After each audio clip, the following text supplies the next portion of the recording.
Aposi Pips. Now, welcome back to our Wednesday Wellness webinar. So today, we have here again Nurse Ludine to discuss or to continue the third episode of our Eat Right, Live Healthy. So she will be sharing what are the foods and veggies that we can eat so we can stay healthy. So Nurse Ludine, welcome to our next discussion. Thank you, Nurse Edlin. Good morning, everyone. I'm Mary Claudine Casabuena, your speaker for today. Last week, I shared to you three kinds of colored foods, which are white, yellow, and orange. For today, I will share to you the remaining three colors, which are red, green, and purple. Fruits and veggies every day is the healthy way. Want to make your diet more healthful? It's as easy as making what you eat as colorful as a rainbow. We might all think that why colored foods and vegetables have colors. It is because of a specific phytonutrients. These phytonutrients are natural chemicals that protects the plants from bugs, harmful rays of the sun, germs, and other threats. Let's start with the harness the power of red. Red colored foods improve our cardiovascular condition. Here are the examples of red colored foods and vegetables. First is strawberries. Strawberries are known to rich in anti-inflammatory. Tomatoes, not only they are rich in lycopene, but they also build strong bones. Cherries are good as brain food. Cranberries are beneficial to the eyes. Also, cranberries are also good for those patients who are suffering from urinary tract infection. We can purchase this in the grocery, ready to drink already. Just add ice if you want to. Then we have also apples. These apples are also rich in antioxidant. Not only those, also pomegranate. Pomegranates are good for heart health. Also, raspberries are rich in minerals like potassium, manganese, copper, iron, and magnesium. Red bell peppers support our healthy night vision. Watermelon has 90% water, but these are only good for those people who are healthy. But to those who have arthritis, this is not good because watermelon are very high in uric acid.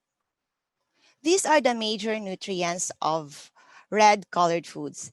It has anthocyanin. Anthocyanins are antioxidants and anti-inflammatory.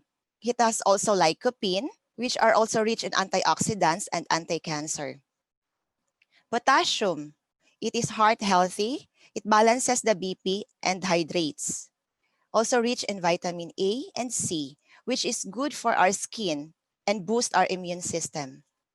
It also has electrolytes, which is good for hydration and lowers our blood pressure. Here is the example of a colored food preparation. This is a feta plus watermelon and mint. The ingredients are 6 cups fresh watermelon cubes, bite-sized, 1/2 cup crumbled feta cheese. If you don't have feta cheese at home, pwede rin kayong gumamit ng any cheese available, just grate it and mix it later. And then, mag-add tayo ng 2 tablespoons of chopped fresh mint, zest of 1 lime, plus lime wedges for serving. Yung lime wedges, gagawin lang siya nating pang-garnish later. Arrange the watermelon on a platter. Top it with feta cheese, mint, and lime zest. Then those wedges that you cut, you have to place it on top as garnish na lang. To continue, now we go for green. Green are known to good for detoxification. Fruits and vegetables contain the following phytonutrients. These are the isothiocyanates and lutein. What are these isothiocyanates? These are phytonutrients that protects our DNA. Not only that, it also inhibits collagen and stop the progression of tumors. We can find this in veggies like broccoli and cabbage. For lutein, We all know that lutein are good for our vision. It also believed that it reduced the risk of age-related muscular degeneration. We can find this usually in green leafy vegetables. These are the major benefits of green fruits and vegetables. First, it promotes good vision, as what I've said earlier, like lutein. It lowers blood pressure. It normalizes our digestion because green vegetables are rich in fiber. It also boosts our immune system. It also reduces the risk of cancer. Here are the examples of fruits and vegetables uh, in green color. First is asparagus. Asparagus balances insulin levels and detoxifies.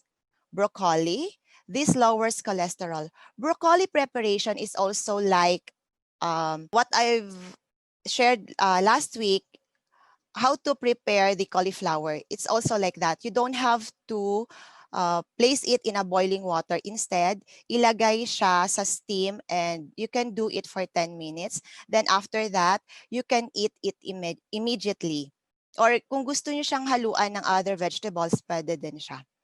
Green beans are low in calories. They are good source of vitamin C, dietary fiber, folate, and vitamin K. Napa cabbage, or best known sa atin as Chinese cabbage. It is low in calories, rich in folates and vitamin C, as well as vitamin K. Lime, this cures scurvy for skin care, helps in digestion and rich in vitamin C. Scurvy is those mga sugat or sores sa katawan natin. Lime is rich in vitamin C. That's why it aids, vitamin C, as we all know, aids in fast wound healing. Also, cabbage, it has an anti-inflammatory and it prevents type 2 diabetes mellitus. Brussels sprouts, it is high in fiber, anti-cancer. It is also low in fat, and it is protein rich. You might get confused about Brussels sprout and cabbage. Ang Brussels sprouts, it looks like cabbage, pero cabbage is bigger compared to Brussels sprouts. Brussels sprouts are only those looks like cabbage pero maliliit siya. Fist size lang siya.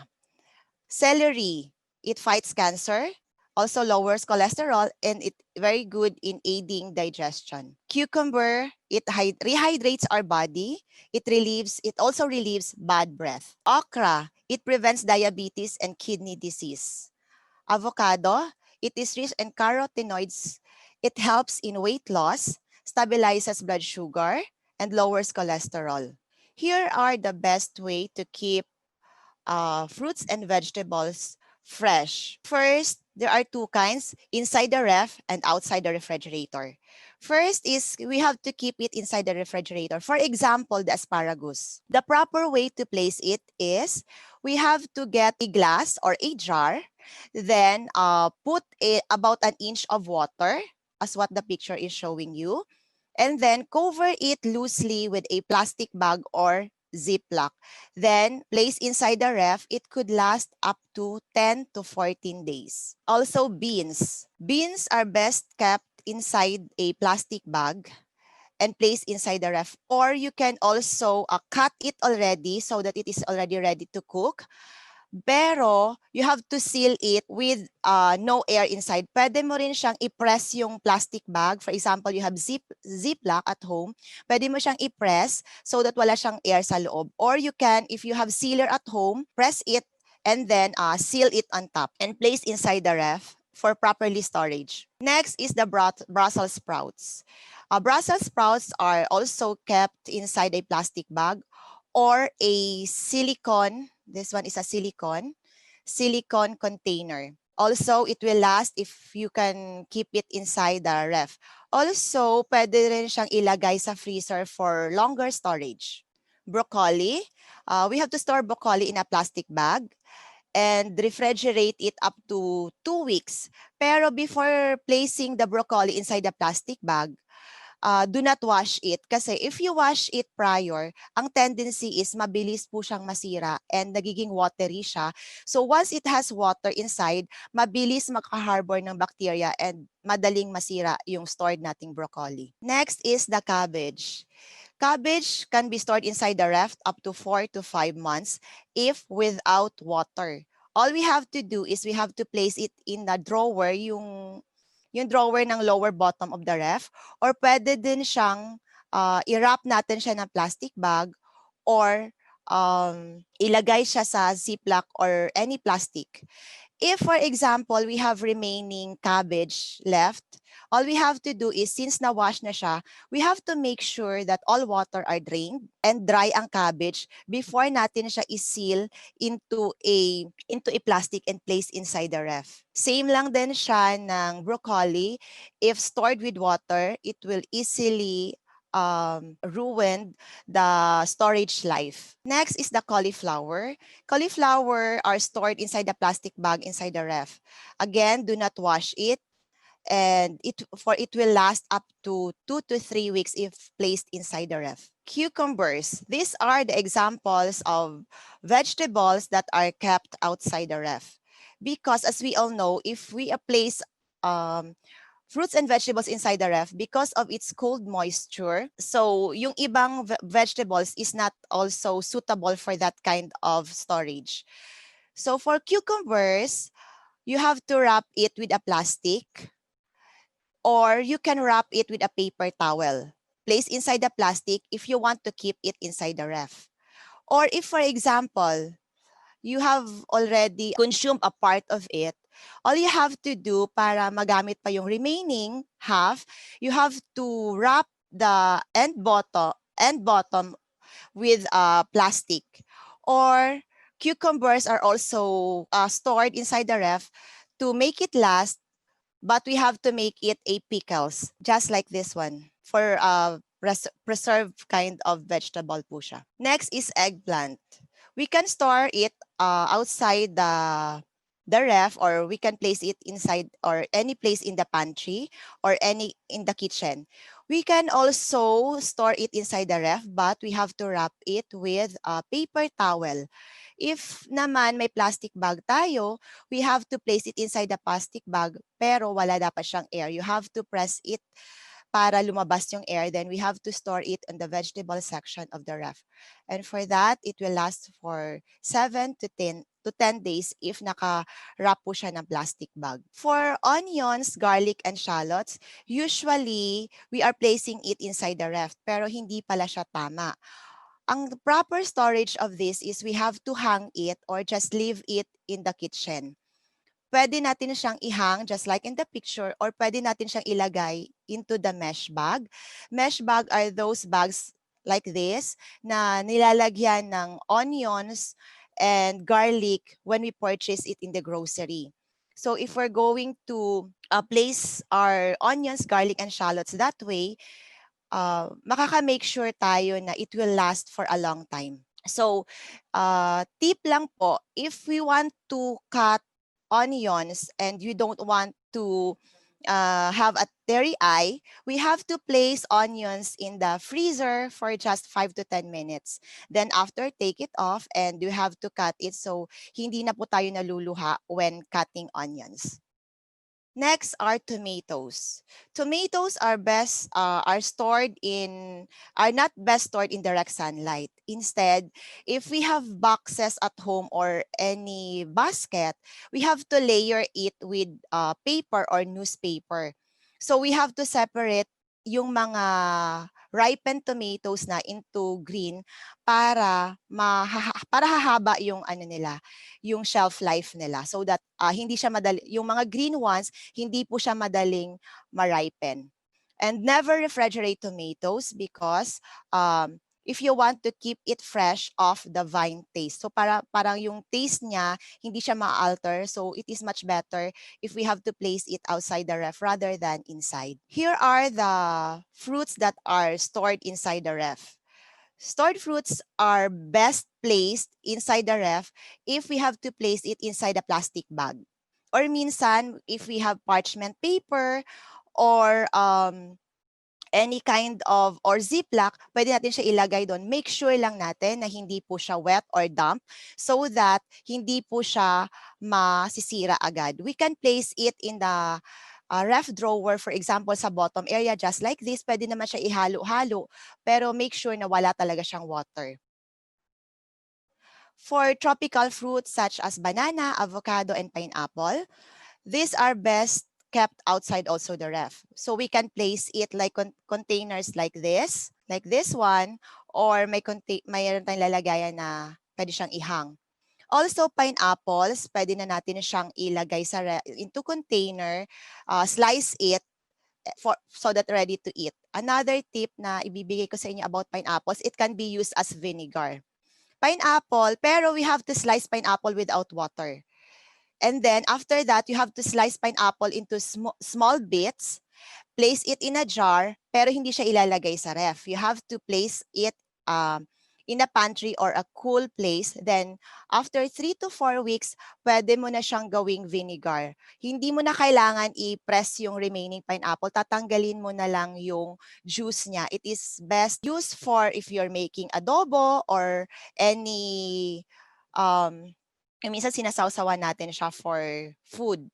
So, hindi lang yung vinegar ang gagamitin natin na mapapurchase in grocery store. Also, pineapple is good for vinegar use. Next is we have to give color purple a glow.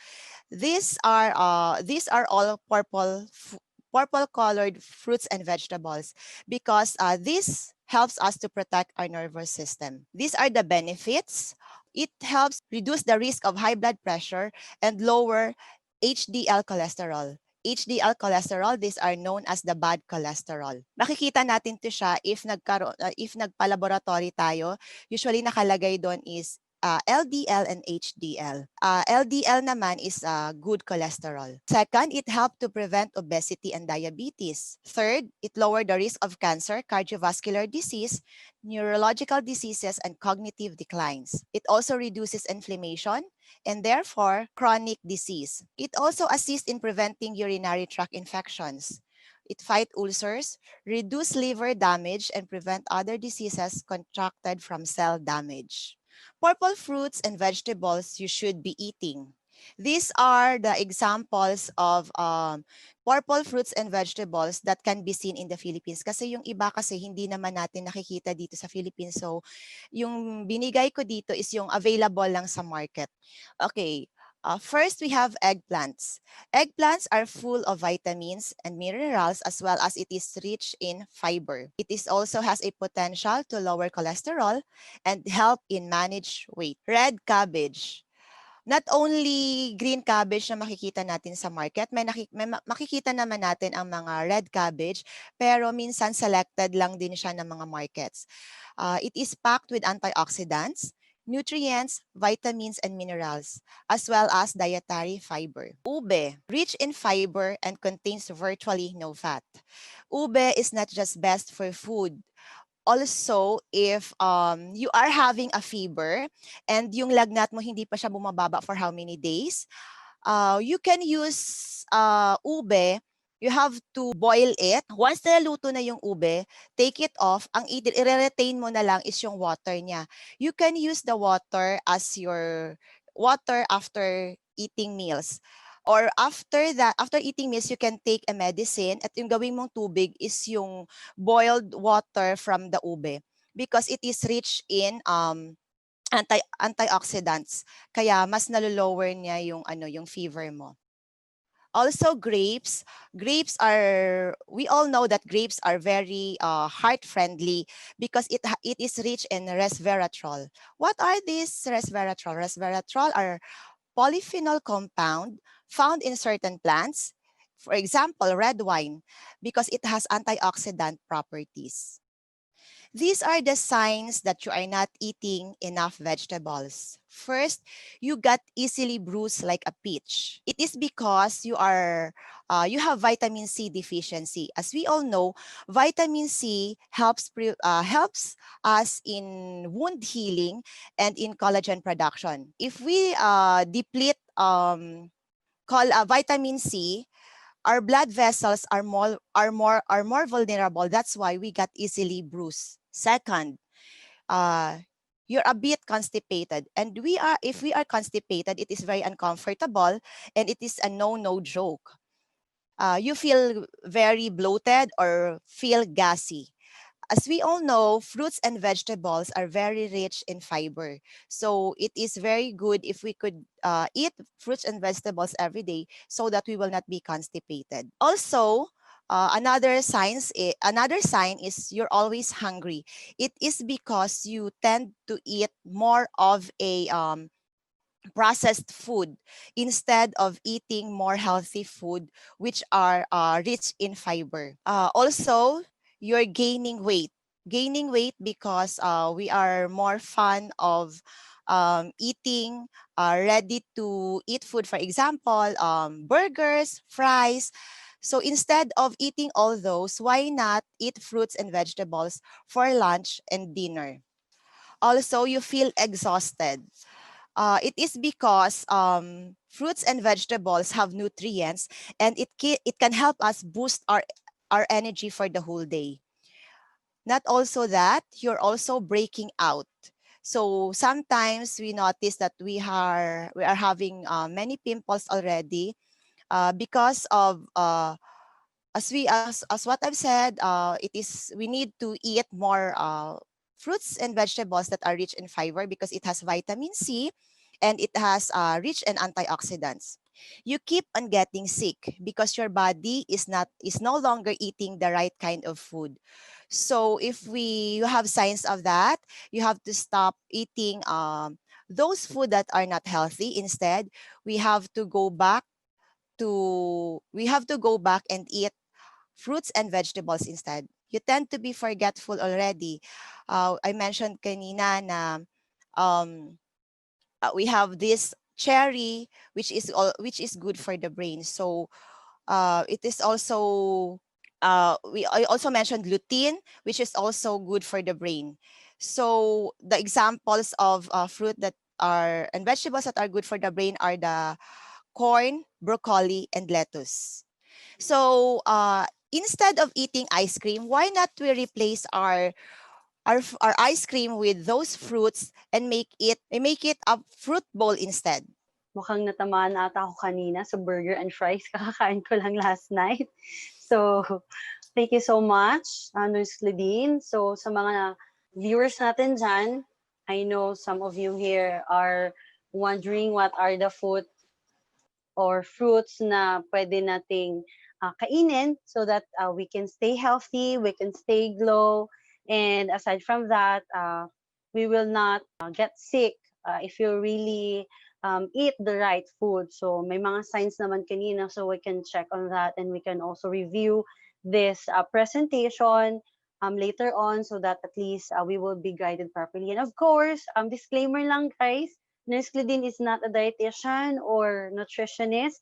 So still, if we would like to enroll ourselves to a specific diet or meal plan, we have to ask an expert so that we will be also properly guided kasi meron niyang mga target kung ano weight yung pwede nating malose. So with this, the one that we are sharing is just a guide for us to be healthy kasi as what mentioned ni Nurse Ludine last week, minsan nagsistay tayo sa bahay and we tend to maximize the food that we have. So we can stay healthy naman sa bahay with the food that we have mentioned earlier or last week or with the past episodes so that we will live healthy.